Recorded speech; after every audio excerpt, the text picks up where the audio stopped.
सावधानी से कथा सुनिएगा और अपने चित्त में उतारिए।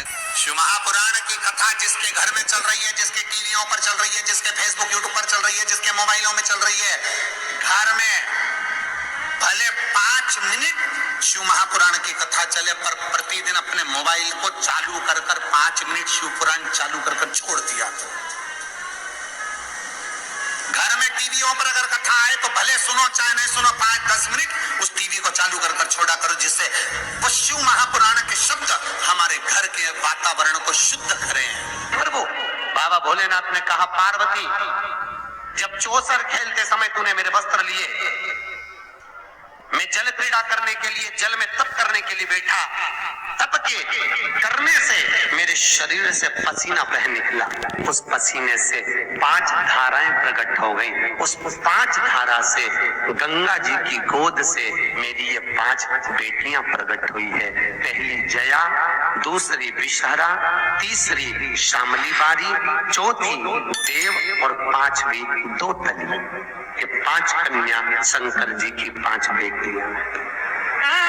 उसी समय पर माता पार्वती ने गंगा जी के जल को हाथ में लेकर कहा, गंगा तू मेरी बहन है, मेरे गर्भ से तो संतान नहीं हुई, पर तूने मेरे बच्चों को पाला पोसा बड़ा किया, इसलिए तेरे घाट पर आने वाला व्यक्ति शंकर जी के साथ तेरा स्मरण करेगा और जो हर हर गंगे बोलेगा, गंगा उसको तेरे स्नान का पुण्य घर बैठे मिल जाएगा। हर हर गंगे बोलो जम के। केवल गंगा के साथ उसी दिन से हर हर शब्द जुड़ गया और जिंदगी हो गई आपकी बोलते बोलते। आपको अभी तक नहीं मालूम होगा कि हर हर गंगे क्यों बोलते हैं। जीवन हो गया भैया। शिव महापुराण में एक संवाद है, चावल क्यों लगाना चाहिए, शिव जी को कंकु क्यों नहीं लगाया जाता। शंकर को कुंकू नहीं लगता, रोली नहीं लगती, क्योंकि भगवान शंकर जब एक बार बैठे थे तो एक भगत ने शिव जी का कुंकू अभिषेक कर दिया था। कुंकू अभिषेक करा, इतने में माता जगत जननी जगदम्बा उसी समय पर आ गई। पार्वती ने शंकर जी के ऊपर से रक्त की धार जब बहते हुए नीचे आई, भोलेनाथ जी के शरीर से रक्त बहता देखकर माता पार्वती को क्रोध आ गया। पार्वती ने उसी समय पर श्राप देना चाहा। शिव जी ने कहा, पार्वती उसने कुंकू अभिषेक करा है और तू श्राप दे रही है। पार्वती ने कहा, मैं जान नहीं पाई, पर भोलेनाथ आपसे वचन देती हूँ कि आज के बाद आपके शरीर पर ये रक्त ना देखूं। इसलिए आज तक शंकर जी के शिवलिंग पर कभी कंकु नहीं चढ़ाया जाता, कुंकू नहीं चढ़ाया। शिव जी को चंदन चढ़ेगा, हल्दी चढ़ेगी, अष्टगंध चढ़ेगा, गुलाल चढ़ेगी, अबीर चढ़ेगा, पर कुंकू शंकर को कुंकू। जैसे अधिक मास के महीने में, अभी जो अधिक मास आ रहा है ना, आपके लिए तो लाभदायक है, समझ लो ये कथा। अधिक मास के महीने में जैसे पहले दिन का अधिक मास होता है, ऐसे 5वां दिन का जो अधिक मास होता है, पंचमी तिथि का। पंचमी तिथि का अधिक मास शास्त्र कहता है कि जिसके घर में संपदा की कमी हो, पैसा आ ही नहीं रहा हो, सब दूर उलझ गया हो, बहुत टेंशन चल रहा हो, 3 साल में एक बार अधिक मास आता है। अधिक मास की पंचमी तिथि के दिन गन्ने का रस जानते हो, ईख का रस, गन्ने का रस तुलसी जी के क्यारे में हाथ में लेकर 7 बार अपना नाम और गोत्र बोलकर छोड़ दो। जिंदगी में 3 साल में तो करोड़पति बनकर बैठ जाओगे, कभी लक्ष्मी की कमी नहीं आ सकती। अगला अधिक मास आएगा तो तुम तैयारी में बैठे रहोगे कि फिर पंचमी तिथि आए, फिर मैं गन्ने का रस दूं। केवल अधिक मास में होता है, अधिक मास के सिवा नहीं कर सकते, केवल अधिक मास, अधिक मास के अंतर। और आपको तो मौका मिल रहा है, ज्येष्ठ का अधिक मास है इस साल, बड़े प्रेम से आनंद। और हम तो निमंत्रण दे रहे हैं आपको कि अधिक मास में मुंबई में महेश्वरी समाज द्वारा विष्णु महापुराण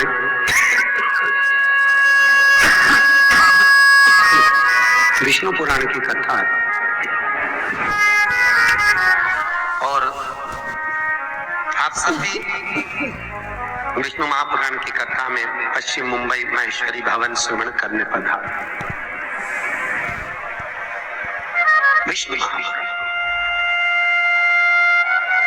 अधिक मास का महीना भगवान शिव के स्मरण का माह, ठाकुर जी के भजन का महीना, भगवान नारायण के लाड़ लड़ाने का महीना।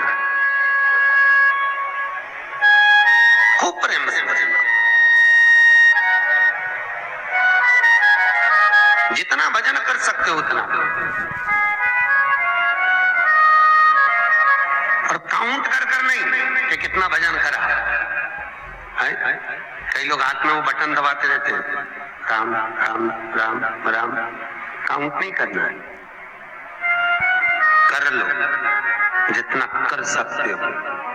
अधिक मास के महीने में जितना पुण्य कमा सकते हो कमा। भजन चित्त धरी। आज शिव महापुराण की कथा कहती है, माता पार्वती के सम्मुख में पांचों कन्याओं को देखकर गंगा जी के सम्मुख में जब बात प्रसिद्ध करी, तब माता पार्वती से शिव जी ने कहा, ये मेरी 5 बेटियां हैं। पार्वती जी ने पांचों को गले से लगाया। भगवान भोलेनाथ बोले, पार्वती, ये जल की तरंगों में प्रवाहित होने के कारण इनका शरीर सर्प की आकृति में रहेगा। सर्प की आकृति।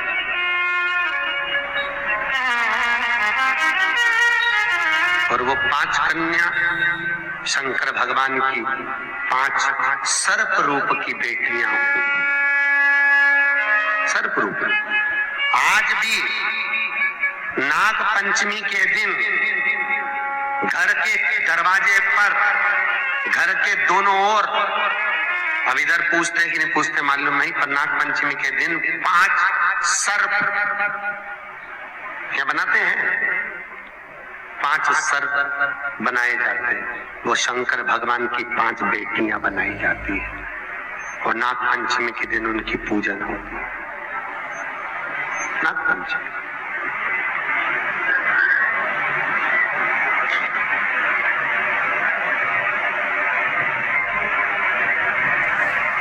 भगवान शिव की आराधना का केंद्र बिंदु है। भगवान शिव का सुखमूल स्थापित करने वाली है।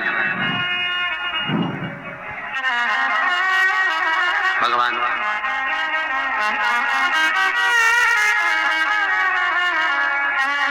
भगवान शिव ने 5 कन्याओं को आशीर्वाद दिया, माता पार्वती को समझाया, ज्ञानोपदेश प्रदान किया। समय आया और आज भगवान शिव विराजमान थे और भगवान शंकर के नयन बंद करने पर शिव जी के नयन से बंद करते ही एक अश्रु निकला। उस आंसू से अंधकासुर का जन्म हो गया। और जैसे अंधकासुर जन्मा, माता पार्वती ने उस बालक को गोदी में ले लिया। पार्वती ने जैसी गोदी में लिया, ये मेरा पुत्र है। भगवान शिव बोले, पार्वती इसको उठाकर समुद्र में फेंक दे। पार्वती जी ने समुद्र में बालक को नहीं फेंका। महाराज मैं इसको फेंकूंगी नहीं, आपके शरीर से प्रकट हुआ है, ये आपका पुत्र है। भगवान भोलेनाथ बोले, पार्वती मेरे नयन बंद करने पर अगर प्रकट हुआ है तो उसकी कोई तुलना, कोई मान्यता नहीं। एक देश को समुद्र में पार्वती मैया ने नहीं फेंका। थोड़ा रिटर्न बढ़ूंगा, पार्वती मैया नहीं फेंकी। और जब माता पार्वती ने, बस ठीक है, पार्वती मैया जब नहीं फेंकी, शिवजी ने फिर कहा, पार्वती इस बालक को फेंक समुद्र में। पार्वती ने नहीं फेंका। ये आपका पुत्र है, मैं नहीं फेंकूंगी। बहुत समझाया, नहीं माना। शिव जी को क्रोध आया, तब माता पार्वती ने अंधकासुर को समुद्र में डाला। डालते ही उस बालक को हिरण्याक्ष ने पकड़ लिया। हिरण्याक्ष ने उसको पाल पोस कर बड़ा करा। हिरण्याक्ष को बड़ा करा।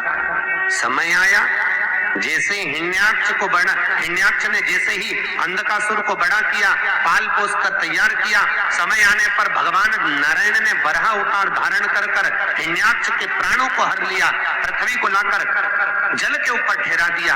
तब उस अंधकासुर को क्रोध आया और अंधकासुर ने ब्रह्मा जी का तप कर प्राप्त करा। ब्रह्मा जी से मांगा, ब्रह्मदेव मैं वैसे तो वीर हूं पर मुझे वर देना है तो वर दीजिए, ऐसा वर दो। अंधकासुर को मालूम था कि मैं अपनी मां के गर्भ से पैदा ही नहीं हुआ। अंधकासुर ने मांगा, जिस दिन मैं अपनी मां को गलत दृष्टि से देख लूं, जिसने मुझे अपनी गोद में खिलाया हो उसको अगर गलत दृष्टि से देखूं तो मेरे प्राण छूट जाए। क्योंकि अंधकासुर को तो ये मालूम था कि मेरे कोई मां है, पर उसको कौन बताए कि तू पार्वती की गोद में खेला। पार्वती की गोद। जिस दिन मैं अपनी मां को अगर गलत दृष्टि से देखूं उसी दिन मेरे प्राण छूटे, बस उस दिन मेरा अंतिम समय हो। ब्रह्मा जी ने कहा तथास्तु। और अंधकासुर बड़ा हो गया, आनंद सुख स्थापित हो गया, चारों तरफ सत्ता ही सत्ता अंधकासुर की हो गई, किसी को पृथ्वी पर रहने ही नहीं देता, सब घबरा गए। तब अंधकासुर ने अपने दूतों को बुलाकर कहा, जाओ सबसे सुंदर जो नारी हो, सबसे सुंदर जो कन्या हो उससे मैं विवाह करूंगा, मेरे लिए लाओ। इतने में एक दूत बोला, जो सबसे सुंदर थी, जो सबसे अति रमणीय थी, उसने तो शंकर जी को पति बना लिया। अरे तो क्या हुआ, शिव को पति बनाया है, उसको मैं अपनी पत्नी बनाऊंगा। कहाँ रहती है? कैलाश पर। और बताओ, माँ के लिए गलत दृष्टि रखकर अंधकासुर चला कैलाश पर, और आज माता पार्वती उसी समय पर सुंदर भगवान शिव के लिए आनंदमय सुंदर भांग को घोट रही है। क्यों घोट रही है? कई लोग कहते हैं शंकर जी को भांग प्रिय है। कौन सी पुराण में लिखा है कि शिव जी को भांग प्रिय है? कहीं लिखा? अरे बोलो तो। पूरी शिव महापुराण में, भागवत पुराण, नर्मदा पुराण, गर्ग संहिता आदि आदि के जितने शास्त्र, जितने प्रमाण देने वाले पुराण हैं, कहीं नहीं लिखा कि शंकर जी को भांग प्रिय है। शिव को भांग प्रिय नहीं है भैया। वो तो शंकर जब आपको मालूम है ना, मंथन में जब विष निकला था, विष शिव जी ने पिया था, उसकी बूंदें नीचे गिर गई थी, उससे भांग धतूरा उत्पन्न हो गया था। शंकर जी के पास में भांग रखी है, पी नहीं रहे। क्यों? शंकर जी के पास में जब भांग रहती है, चारों तरफ से जब हवा आती है, तो शिव जी ने जो जहर दिया है उससे कंठ नीला पड़ गया है। वो भांग की हवा से शंकर जी के गले को ठंडाई मिलती है। शंकर जी भांग पीते नहीं है, पर दुनिया के लोगों ने तो शंकर जी को बदनाम कर दिया। शिव जी की प्रिय, तो शिवरात्रि पे लोग घोट घोट के शंकर जी को भी भोग लगा दे और खुद भी पी जा ले। शिव जी की प्रिय, खूब घोट घोट प्रिय। समुद्र मंथन में अमृत किसके हिस्से में आया था? देवताओं। विष किसके हिस्से में आया? अरे बोलो, शंकर भगवान। जो अमृत पिए वो देव, जो विष पिए वो महादेव।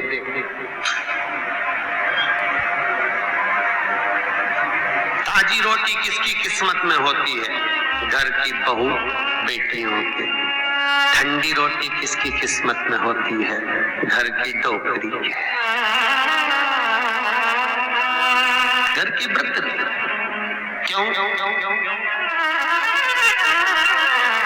माँ भले रसोई घर में नहीं जाती, पर रसोई घर में प्रत्येक सास, आप भी सास होगी, प्रत्येक सास घर में बहू जब भोजन बनाती है तो एक बार सास घर में राउंड लगा कर आती है, चौके में देख कर आती है डब्बे में रोटी कितनी बची है, डब्बे में रोटी कितनी बची है।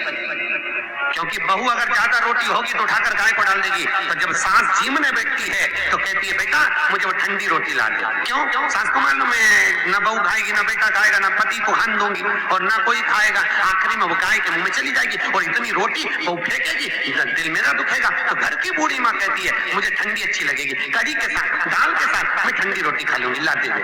और बहू ने ठंडी रोटी लाके मम्मी को दे दी, माँ ने खा ली। उसी तरह क्या शंकर भगवान को अमृत प्रिय नहीं था?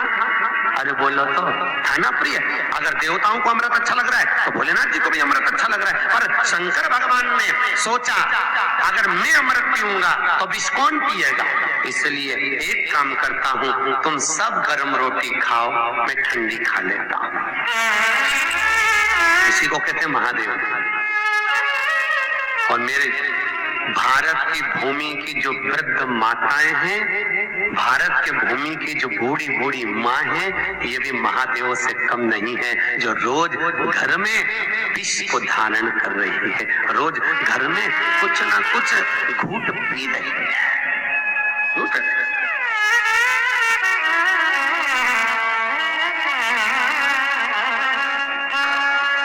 5 बेटियों का चरित्र यहाँ वर्णन किया। अंधकासुर माँ जगतजननी के सम्मुख में पहुंच गया,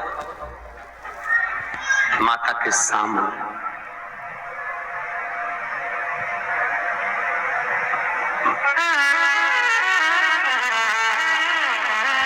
सभी देवियों में सर्व सुंदर अगर कोई देवी है, सर्व सुंदर, तो कौन?